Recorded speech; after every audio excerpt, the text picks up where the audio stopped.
The quote unquote nice guy gets harpooned in today's society. We're told that nice guys finish last. We're told that nice guys can't get the girl. And this is true of nice women as well. I completely disagree. I think that that might be true of a weak person, an indecisive person, someone who lacks confidence or people skills. But a nice person, a good person, can also be an incredibly charismatic, strong leading, attractive person. Now, that being said, there is a habit that I see from nice people that is sabotaging your relationships. And there's a better way to do things that can get you more of what you want while conveying extreme levels of confidence and will make people respect you more. All of this is top of mind for me because I just realized that I myself was incredibly guilty of this in my relationships, especially my relationship with my girlfriend. That hurts to admit, but I think that this video will be incredibly helpful for people, so I decided that I would just suck it up and make it.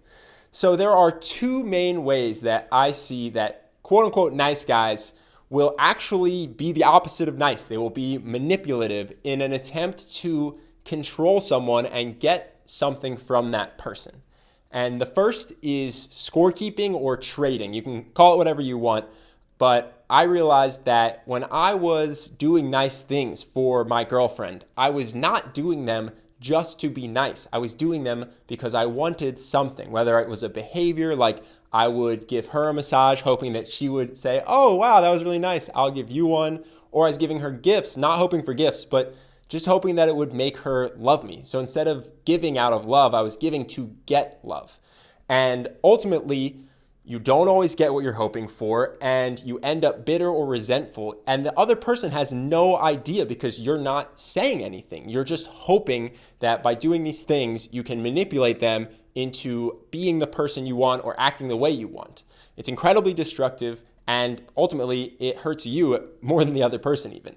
The second thing that I see that a lot of quote unquote nice guys will do is they will ask indirectly for something, or they will try to use guilt to get something. And I was guilty of this too. I would, my girlfriend is an excellent cook, for example, and I would love for her to cook more. But instead of just saying, "Hey, baby, I love your cooking. Would you mind cooking dinner tonight?" I would say, "Hey, why don't you cook as much as you used to?" And I didn't want the answer. I wasn't waiting for her to explain that work had picked up and she was more tired, or that the grocery store down the street maybe got more expensive, or any of these plausible reasons that it could be. I was just doing it to start this conversation in a passive, indirect way so that hopefully she'd go, "Oh, I didn't realize that you wanted me to cook more." And it's very irritating, and it doesn't get you what you want. It certainly didn't get me what I was going for. So how do you get what you want if it's not by doing nice things or trying to be indirect, using all these covert tactics? It's just by asking. Why is that so hard for us? Why are so many people averse to just asking for what they want? I think it comes down to two things. One, this is totally accurate, but we've been taught that being needy is the death of romantic relationships. And I think that's true. No one likes a needy person. But being needy is so different from having needs. We all have needs. I have needs. You have needs. The most and least confident people that we know have needs. And there's no shame in asking for what we want. But some of us have been convinced that you shouldn't necessarily just ask directly for something because the person might suddenly like you less. And it's total, I'm not supposed to swear, but it's total BS. The second reason that I think so many of us are averse to asking for what we want or need is because we're afraid the person will say no. And that can be hurtful for two reasons. One, if you're asking for something reasonable and your partner says no, your relationship is kind of in the toilets. If you try to duck around and skirt around and give and trick, you don't have to face that reality. But if you turn to your significant other head on and you go, "Hey, I love your cooking. Would you mind cooking for me tonight?" And they don't either say yes or "Tonight's not good, but how about this weekend?" And they just go, "No." Now you have to face that you're not dating the person you probably think in your head you are. That's tough, and that puts you in a really tough spot.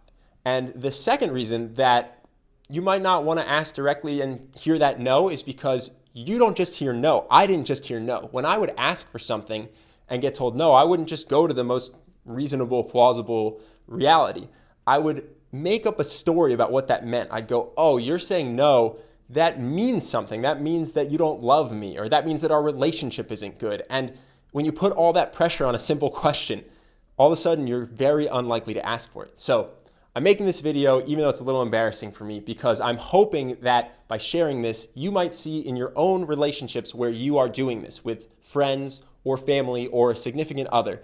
And by being aware of it, you can start to catch yourself. You can notice yourself giving and say, am I giving because I love the person, I just want to make the person's day, or am I giving to get something? And the answer probably is it depends. Sometimes you probably give out of pure love, and sometimes you probably give to get. And by knowing this, you can catch it. Same with the questions that are indirect or the use of guilt. Just by knowing this, you become aware of it and you can go, you know what? I'm just gonna act directly. And when you ask directly, ironically, you are way more likely to get a yes.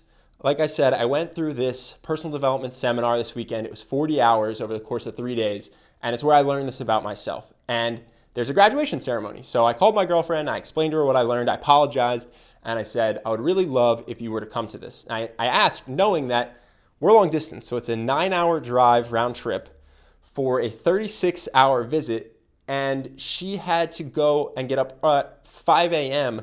to get back to her hometown in time to go to class. So I was fully expecting a no, but I figured I would just ask directly to practice. To my surprise, she said yes, and it shouldn't be a surprise because she loves me and she's willing to do anything to make me happy.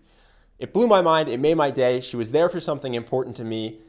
It was a really incredible experience, and I want that for you. That's why I'm sharing it. So please just try to be aware of this and ask for things directly, because you will hear yes and you will be viewed as a confident person that people can respect. So hopefully you liked this video. Whether you liked it or not, let me know in the comments, because I'm thinking about making a lot more mindset videos like this, where we talk not just about eye contact or body language, the external stuff, but the internal that I think makes a huge impact on how people react to you and the quality of your life.